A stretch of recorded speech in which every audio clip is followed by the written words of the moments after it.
अरे बापरे, अजून संपला नाही हिशोब? अगं बिझनेस जोरात ना, मग हिशोब पण जोरात. अभिनंदन. आता आनंद सेलिब्रेट करायला शेवगा मसाला, दही आणि शेंगदाण्याची चटणी केली. पटकन हिशोब संपव आणि चल जेवायला.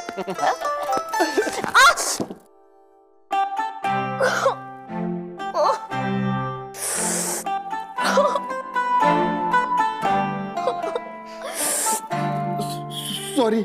सॉरी? सगळ्या हातात करंट आला. किती जोरात लागलं मला. सॉरी बोललो की होतं का सगळं नीट? सॉरी.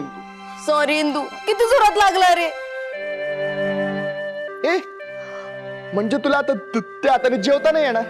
वा वाह वाह वा बोलतोय साधू. इतक्या जोरात मला लागला आणि तू वा बोलतोयस. अगं हे बघ, तू माझ्या आवडीचा स्वयंपाक केलास बरोबर. तर कसं असतं ना, तो स्वयंपाक आता मी तुला भरवतो. कारण आवडीचा स्वयंपाक जर आवडीच्या माणसाला भरवला ना की त्याची चव वाढते. माहिती? चव वाढते का? मग ना आवडीच्या माणसाकडून ना धम्मक लाडू आणि चापट पोळी खा, तेही चांगलं लागेल. कळलं का? अगं इंदू, काय तू पण ना, तूच नाही आपण दोघं पण ना असं लहान लेकरासारखे भांडत असतो. आता आपलं लहान लेकरासारखं भांडायचं वय आहे का? त्यासाठी छोटी इंदू पाहिजे. तू अरे दार उघडे ना, आगाऊपणा नको करत जाऊ तू असा.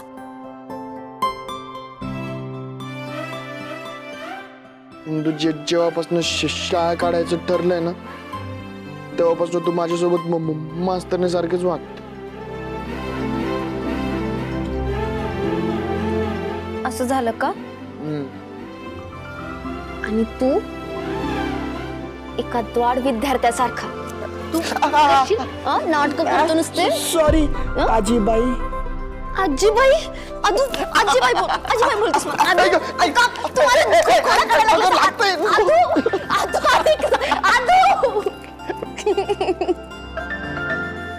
आजीबाई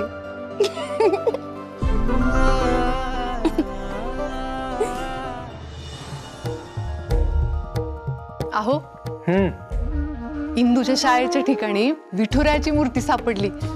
हा शुभ संकेतच आहे नाही? तिचे प्रयत्न आणि आपल्या गावामध्ये शाळा सुरू व्हावी यासाठी तिच्या मनातली तळमळ किती खरी आहे याची जणू विठुरायाने दिलेली पावती आहे बघती. अगदी माझ्या मनातलं बोललात.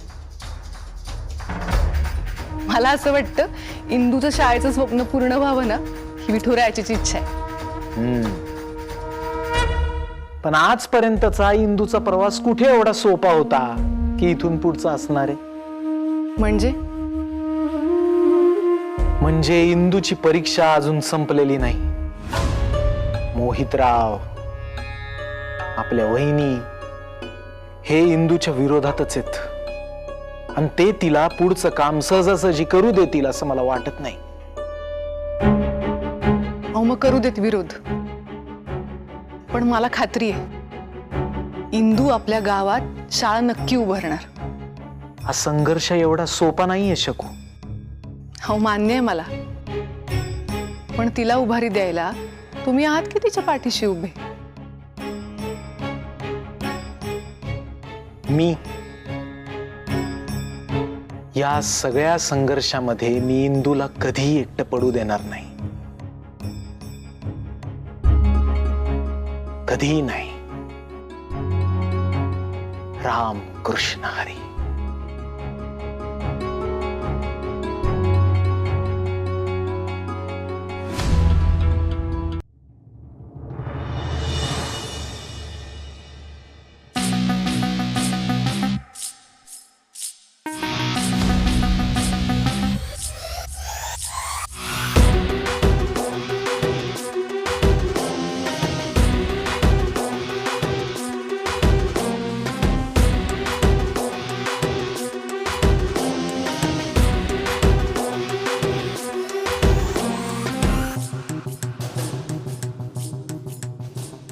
इंद्रायणी दिग्रसकर,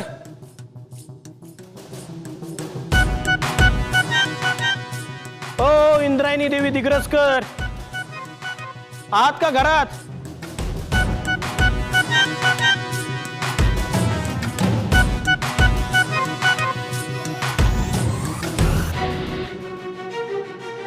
व्यंकट महाराज. पदरी पडलं आणि पवित्र झालं असं काम आहे तुमच्या परिवाराचं.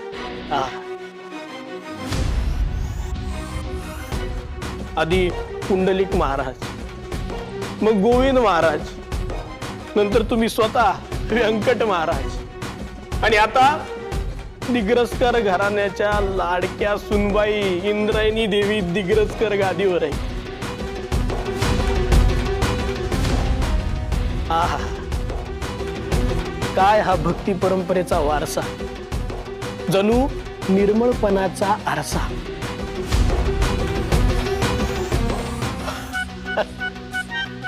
कमालच झाली तुमच्या वास्तू जादू या व्यंकट महाराज. म्हणजे आमच्या सारख्याच्या तोंडून ही शब्द सुमना यावी म्हणजे. महाराज नाही, विठूच्या वाडीची पुण्यभूमी जर पवित्र झाली असेल तर ती तुमच्यामुळं आणि तुमच्या सुनबाईमुळं. अहो, खऱ्या मोठ्या बाई तर त्या आहेत.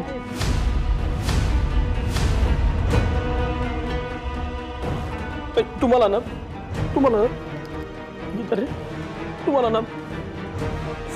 अंगदंड होते व्यंकट महाराज. मोहितराव काय करताय? उठा तुम्ही. नाही महाराज, पाया पडू द्या आम्हाला. थोडस पुण्य नशिबात पडू द्या आता. मोहितराव, पाया पडायचंच असेल तर विठुरायाच्या पडा. काही काम होतं का तुमचं माझ्याकडे?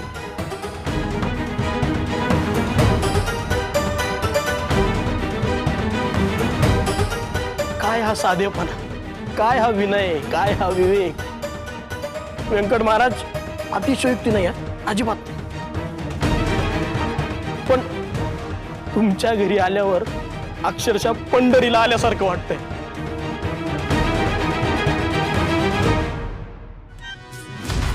आणि आता पंढरीला यायला कारण लागत असतं. मग काय फुकटचा टाइमपास करायला आले वाटतं? नाही नाही, टाइमपास नाही. कारण आहे, फार मोठं कारण आहे. इंद्रायणी देवी.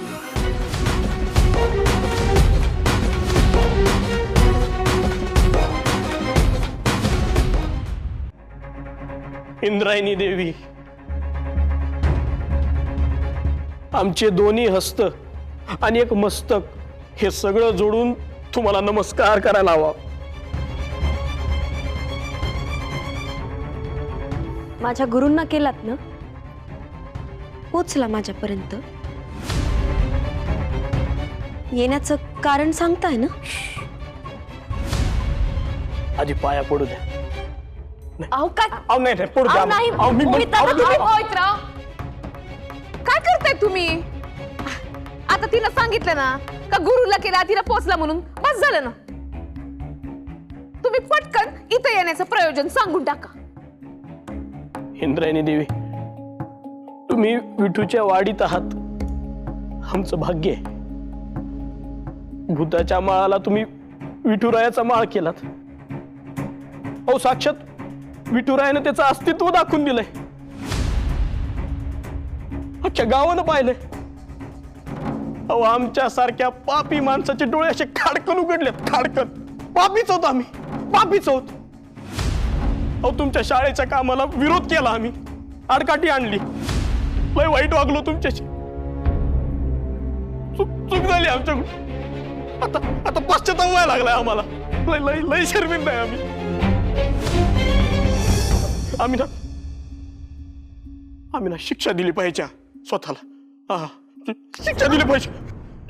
शिक्षा दिली पाहिजे. चुकला आमचं. शिक्षा झाली पाहिजे. मोहितराव, अहो थांबा. काय करताय हे?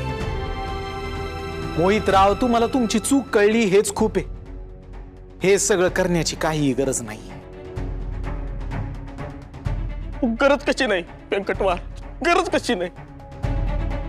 नाही, आमच्याकडून चूक नाही. पाप घडलंय, पाप, महापाप घडलंय. शाळेसाठी झगडणाऱ्या, गावासाठी झगडणाऱ्या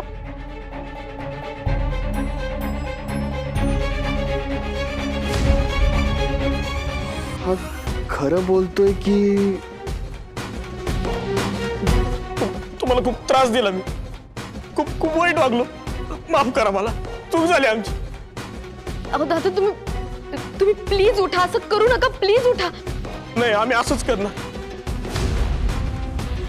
जोपर्यंत तुम्ही माफ करत नाही ना, आम्ही नाही उठणार. इंद्रायणी, ए बाई, आता अगं बाई, एवढा मोठा माणूस तुझ्या पाया पडतोय, करून टाक की माफ पटकन. आणि काय हो मोहितराव, तुम्ही एवढे मोठे सरपंच, हे असं लोटांगण गाळणं, लाळगोटेपणा करणं शोभतं का तुम्हाला? नाही हा मोठ्या बाई, नाही. आज इथं सरपंच म्हणून नाही, एक माणूस म्हणून माफी मागतोय. इंद्रायणी देवी, माफ करा आम्हाला, परत असं नाही होणार. पाप झालं आमच्याकडून, माफ करा इंद्रायणी. ठीक आहे, ठीक आहे.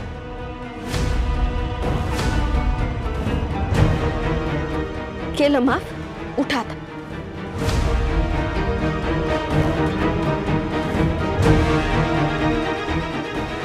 गुरु त्याची शिष्या.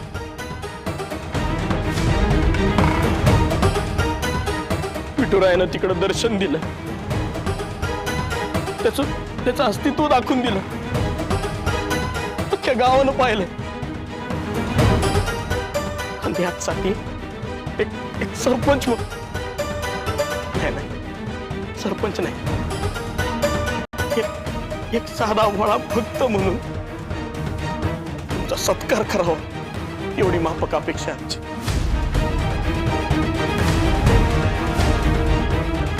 तेवढा तुम्ही सत्कार स्वीकारा इंद्रायणी देवी.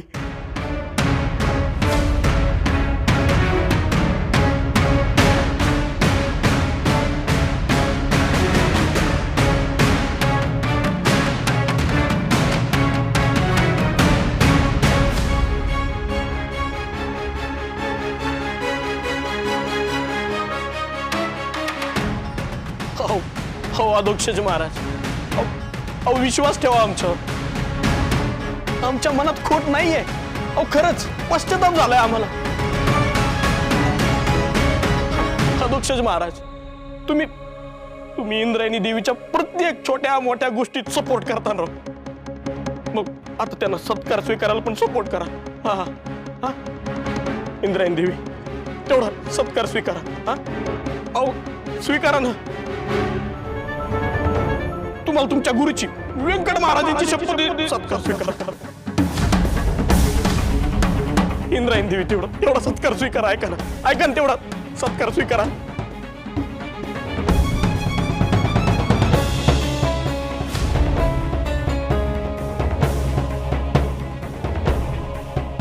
ठीक आहे, मी तुमचा सत्कार स्वीकारायला तयार आहे.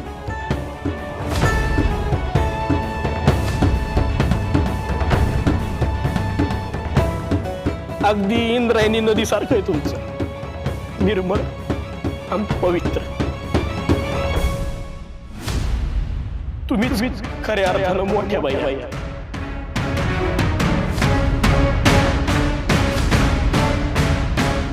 कार्यानं मोठ्या बाई.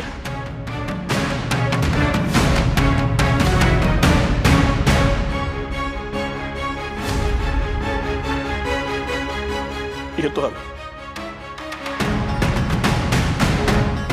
व्यंकट महाराज, येतो आम्ही. अधोक्षज महाराज, आभारी बरं.